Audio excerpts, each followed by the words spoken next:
त्या 6 दिवसामध्ये असं आंदोलन परभणीमध्ये कधीही झालं नाही. ज्या आंदोलनामध्ये आंबेडकरी समाज जो की संविधानाच्या मार्गाने चालतो, शांततेच्या मार्गाने चालतो, त्या समाजाच्या आंदोलनाला गालबोट लावल्या गेलं. 100-150 जणांची टोळका परभणीच्या मुख्य मार्केटमध्ये घुसला, तोडफोड केली, तोंडाला रुमाला बांधलेले, तोंडाला माकड टोप्या घातलेले अशा लोकांनी तोडफोड केली आणि संध्याकाळी पोलीसवाल्यांनी कॉम्बिंग ऑपरेशनच्या नावाखाली आमच्या 15-15 वर्षाच्या मुलीला उचललं, केस धरून घराच्या बाहेर काढलं.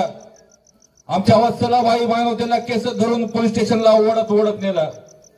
आमच्या मुलांना मारहाण केली, घाण घाण शिव्या दिल्या, बाबासाहेबांच्या घोषणा द्यायला लावल्या. दे म्हणे आता बाबासाहेबांच्या घोषणा.